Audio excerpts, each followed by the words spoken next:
Well, I'm ready to start installing flooring. Yeah, it still feels like I'm a long ways away from getting this completed.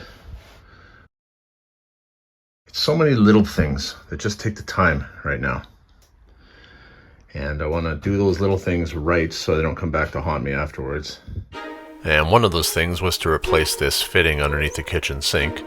One had been replaced before. I don't know why they didn't do both of them, but I feel a lot more comfortable having two new fittings. And after that little plumbing repair, the P-trap and drain, this whole assembly, this all needed to go back in. The 12-volt pump, the associated plumbing, I needed to recrimp all of that. And the wiring that goes to the pump and to the hot water tank. All of that needed to be put back in and sorted out as well. It's also important to remember as you see areas like this where I didn't replace the flooring, it's because nothing had collapsed there, it was still stable. This is not a restoration, it's a repair. Mind you, a very extensive repair, where I've replaced 90% of all the flooring and did a bunch of major upgrades. Bathroom, underneath the kitchen, the whole walking area here, like the majority of it has been done. I didn't do any under that storage area because again, nothing was compromised underneath there. So what I will have at the end of the day when I'm done is a solid functional trailer that we should be able to get a few years out of before it's time to move on to something else.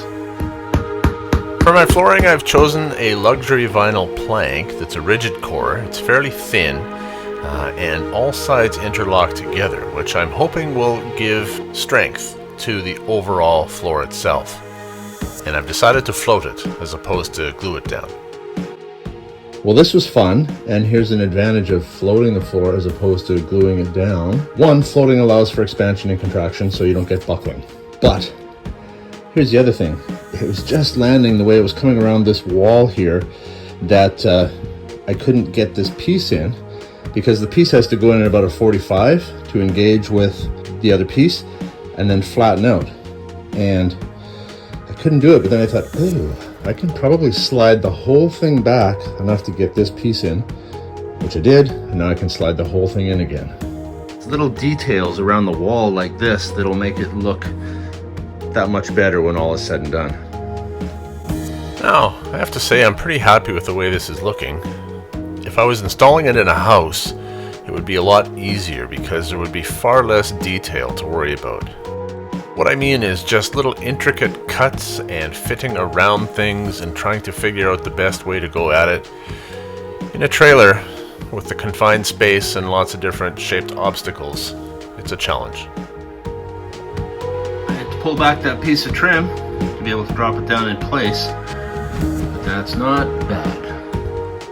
Another thing I'll mention about interlocking flooring, and it's something that makes it more challenging, is you have to work from left to right and top to bottom. And as a result of that, it just makes it a little bit more challenging. Because my kitchen cabinet is no longer square and true, two things. One, I picked a flooring that doesn't show definite lines. In other words, if I get the blend right, you know, they're all a variety of different shades and whatnot, but if I get the blend right, two pieces right side by side, like right there, there's a seam there, but you can't really see it. That's why I didn't go with flooring that had distinct lines in it. Anyway, I have to do a very, well, if you've never done a cut like this before, it can be a tricky cut, so I'm going to show you how you need to do it. It still is a tricky cut, a lot can go wrong, but you see that aluminum ring there? I had that, and so I drilled a hole in the center of it, large enough to cover it from the edge to right there. So with a Sharpie, I will be able to scribe along here like this, and it will slowly scribe as much as needs to be taken off all the way along. And then I have the tricky cut job to get that right so that this piece will fit where it needs to fit. Something like that.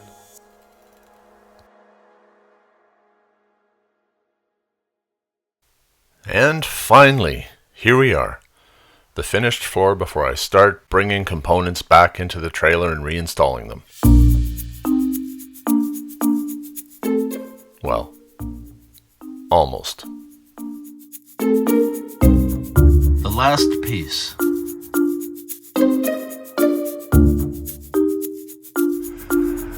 I've been going at this every Wednesday, every Saturday, and most evenings. It's Wednesday today.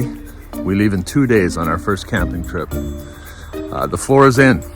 I finished it last night. So now I'm starting in on the task of buttoning up a few last minute things and putting the trailer back together. I have to put the dinettes in. I have to put the dinette, 2 benches, 1 table. I have to put the bed in. I don't think I'm gonna get to trimming everything out before we leave for our trip. I'll have to put the toilet back in, so I have a working bathroom. So I have a fair few things I need to get to today before I'm ready to roll.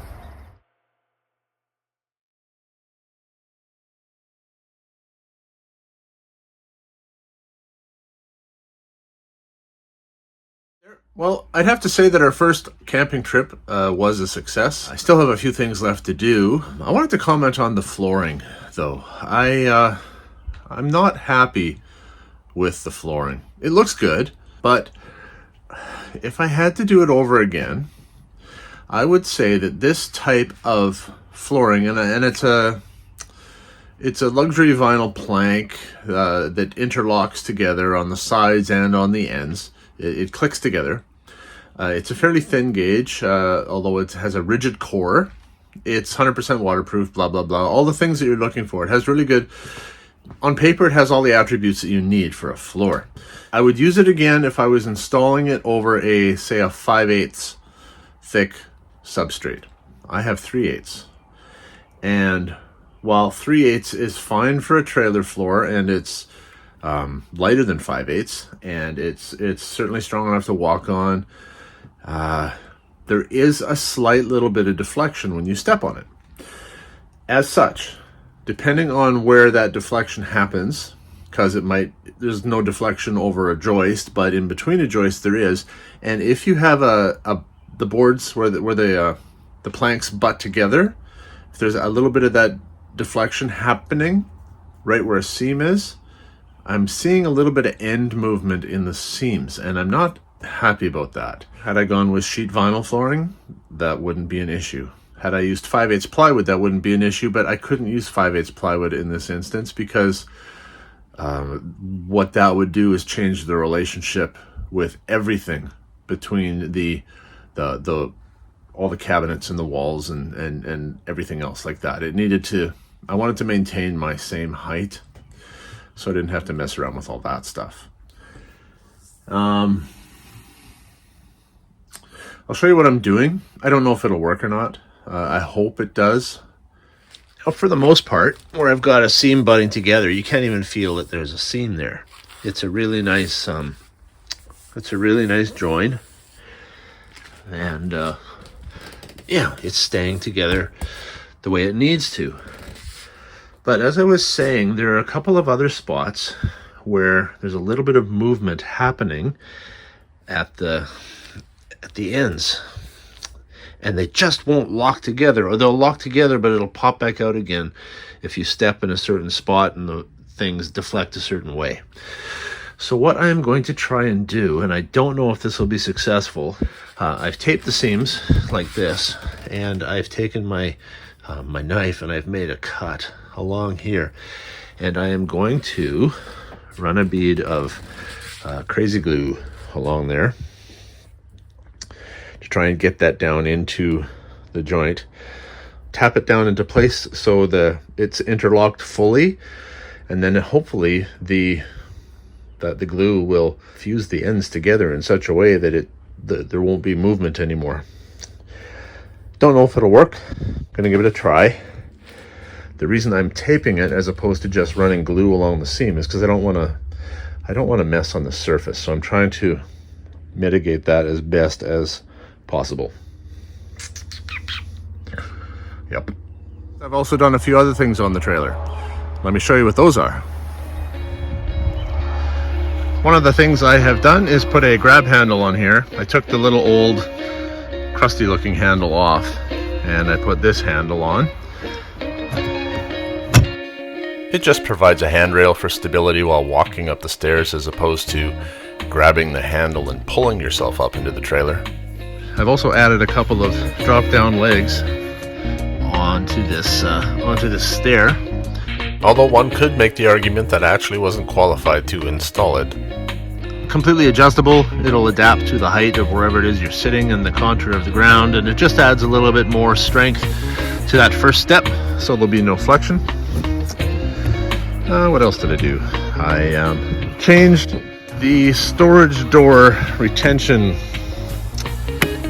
doohickeys. One of them was cracked and they were getting very brittle. They're the originals. Oh, big one.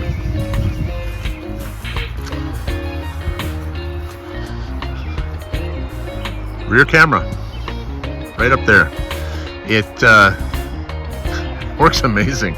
I haven't decided how I'm going to set it up yet, whether or not I will set it up as a backup camera, which some people like to do. I'm pretty comfortable backing up my trailer with a spotter back here, generally my wife. It can also be used as just like your rear view mirror that you no longer have in your vehicle. When you are towing something like this, all you can see is the front of your trailer, and this allows you to see what's directly behind you in this big blind spot here.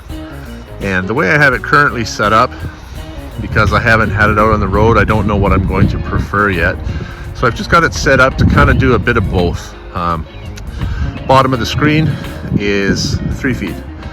Once something disappears out of the bottom of the picture, now it's closer to the back end of the trailer than 3 feet.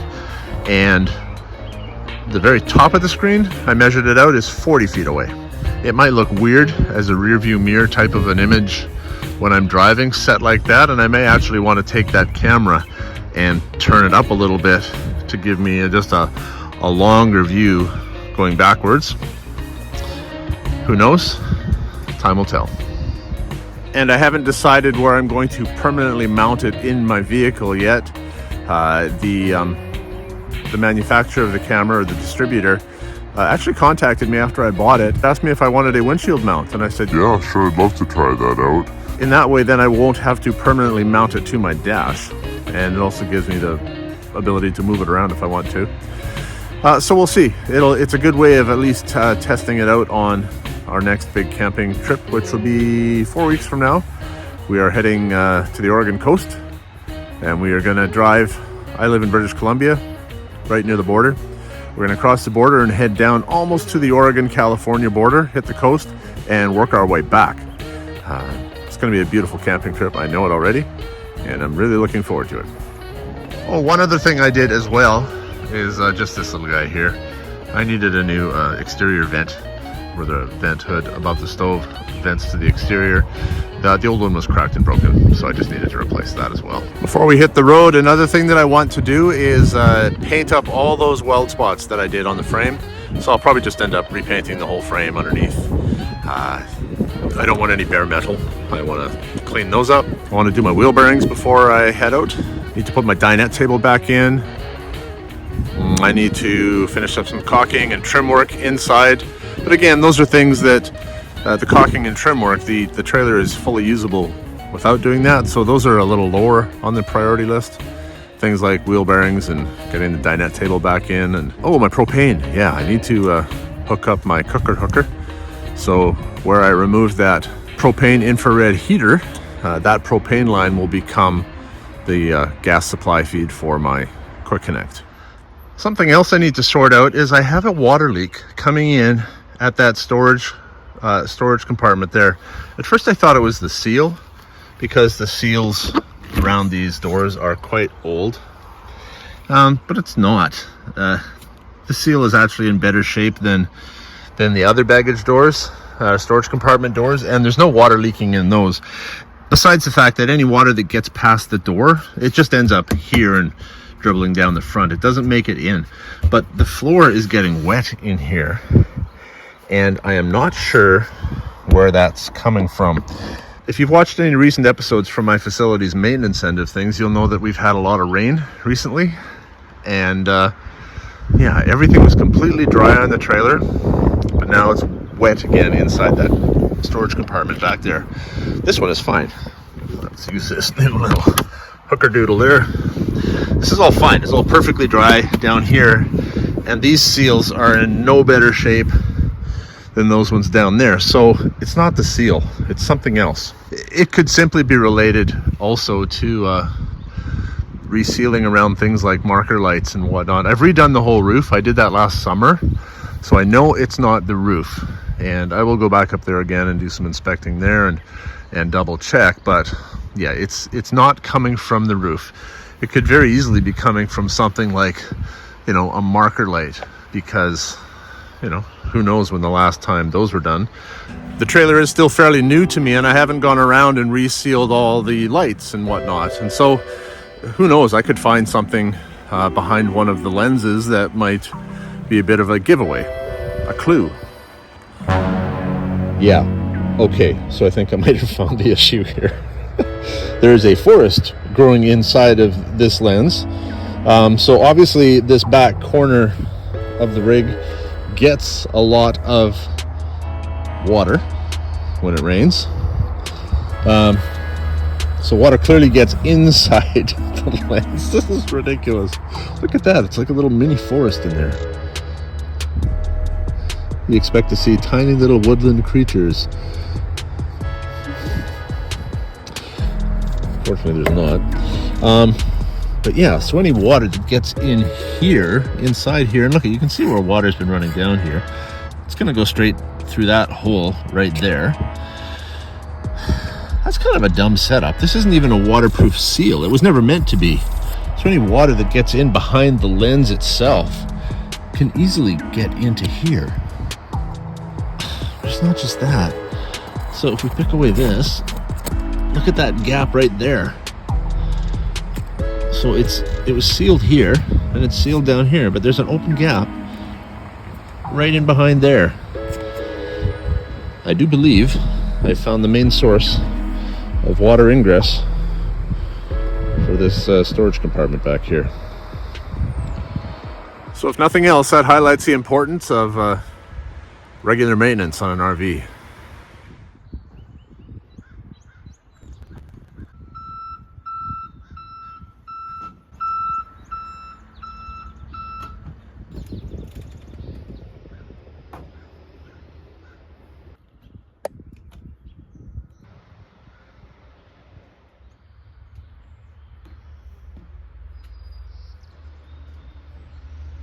So one of the first things that I want to deal with is this toilet. It was leaking on our camping trip, and man, I sure hope it's not this valve, because this valve has seen very little use.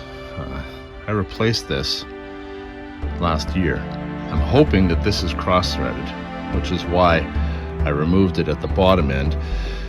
I made the connection after the toilet was installed, and there's very little room to reach around behind there to connect this. We shall find out, I guess. Okay, back to my lights. I've cleaned up the lenses. I've removed the little forest grove we had going on in here. And yeah, it is really obvious when you take things apart that water has been getting in through here. Look how green and algae-ish discolored it is. It's just an open hole into the trailer, and water has been just pouring in for years. And I kicked myself for not checking this last year. It's amazing. See, there's even water trapped in behind here still. It is amazing when you look at this image of the water spreading across the floor. You can see it. This is the point of origin. It's fanning out from this point. How far that water has traveled over the years. And it's simply because the previous owner of this trailer was really lacking in any maintenance. Like this dirt that's behind here, that follows the water. That comes in with the water. So this wouldn't be dirty behind here unless water was getting through that. What I'm going to do is carefully clean off as much of the old sealant as I can. Clean all this dirt out from behind here. And in a surprising twist, I'm going to use some Eternabond tape and just cover this hole. There's no reason why I can't put a piece over this hole and then put this fixture back in place. And then if my sealant fails around here and any water gets in here, at least it won't pour straight into the hole. It'll be diverted over top of the hole and escape out the bottom somewhere.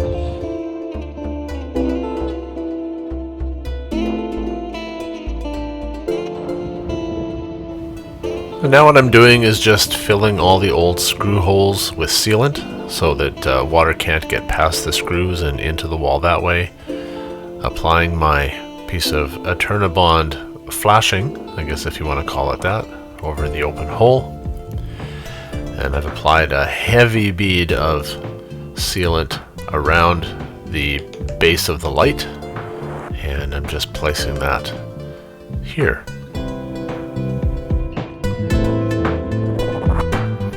The light's back in. I would have preferred to not use these screws in the sense that they don't hold up to the elements as well as, say, a stainless steel screw.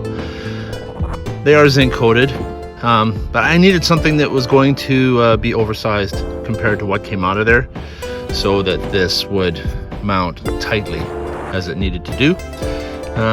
I've sealed up everything behind and on top, and as you saw, I put down a piece of Eternabond over the hole itself, so there's no way that water can get in there anymore, even if it does make it through the fixture itself.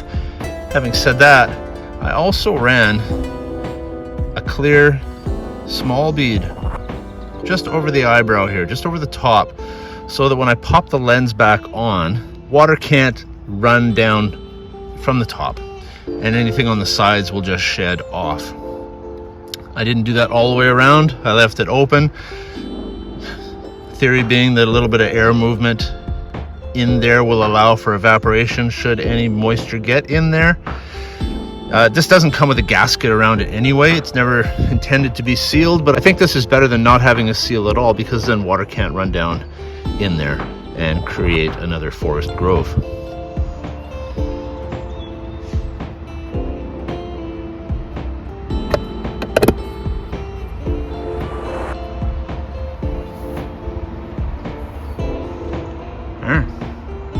Just like that.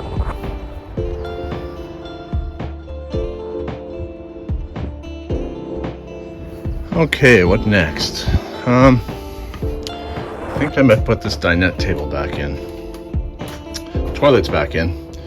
And yeah, I think two things were happening. I think we were cross-threaded on top. And the other thing is that there was so much mineral deposits in the water line itself and up in the fitting. The trailer's been sitting for a while, and you run things and they get flushed through the system. No pun intended, actually. But the water supply line was full of this stuff, and it was almost like it was creating a blockage at the valve, which then would create pressure. And yeah, maybe that was part of it. I don't know, but it's back in now, it's cleaned, and if any leaking happens from here on in there, then I know for sure that the issue is the valve, which is unfortunate since it's not that old. We went back and forth on whether or not to put the dinette table back in here and to maybe have a table with fold down legs and whatnot. And then I realized that we kind of have to go with the dinette table because of that fender well and that box right there. Fold down table legs, yeah, that box will interfere with the legs. So back to the original design we will go.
I think it's fair to say that the sealing that I did around the rear lights on the trailer is being tested as we speak. Thank you so much for watching. See you next time.